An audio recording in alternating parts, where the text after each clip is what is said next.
हिंगणवेढे येथे शेतमजुरांना घेऊन जाणाऱ्या चारचाकी वाहनास मोठ्या अवजड वाहनाने जोरदार धडक दिल्याने 2 मजुरांचा मृत्यू झाला आहे, तर एकाची परिस्थिती अत्यंत गंभीर असून त्याच्यावर जिल्हा शासकीय रुग्णालयात तर उर्वरित मजुरांवर महानगरपालिकेच्या नवीन बिटको रुग्णालयात उपचार सुरू आहे।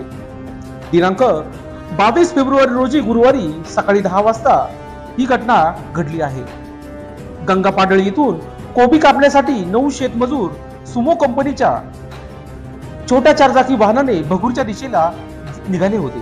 यावेळी हिंगणवेढे येथे भरधाव वेगाने आलेल्या एका मोठ्या अवजड मालवाहतूक वाहनाने मजुरांच्या वाहनाला जोरदार धडक दिली। अपघाताच्या घटनेनंतर आरडाओरड झाल्याने आजूबाजूचे नागरिक तातडीने अपघातस्थळी पोहोचले। त्यांनी मोठ्या मालवाहतूक वाहनाच्या धक्क्याने जखमी झालेल्या मजुरांना तातडीने महापालिकेच्या नवीन बिटको रुग्णालयात दाखल करण्यासाठी मदत केली। मिळेल त्या खासगी वाहने मजुरांना नाशिक रोड येथील नवीन बिटको रुग्णालयात दाखल करण्यात आले। यानंतर तातडीने त्यांच्यावर उपचार सुरू करण्यात आले। यावेळी 3 मजुरांची प्रकृती चिंताजनक होती, त्यापैकी 2 मजुरांचा मृत्यू झाला।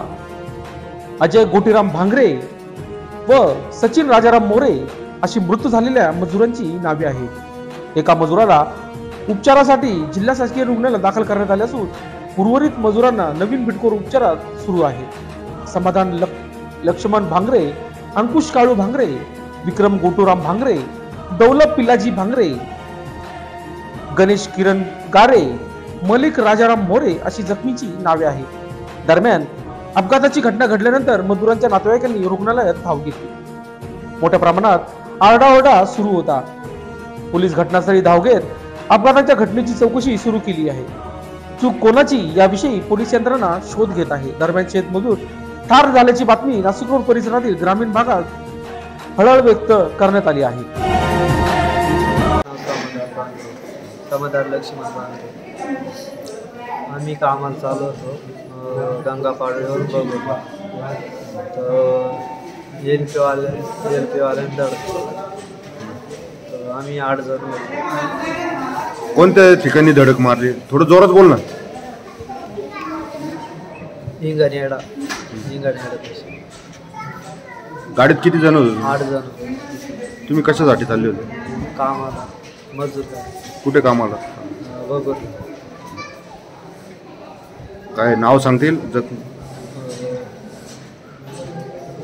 अजय गोटराम भांगरे, विक्रम गोटराम भांगरे, मच्छिंदर बाळू जाधव, अंकुश काळू भांगरे, दौलत पिलाजी भांगरे, गणेश किरण गारे, मलिक। लोकशाही न्यूजसाठी विशेष प्रतिनिधी नाशिक रोड।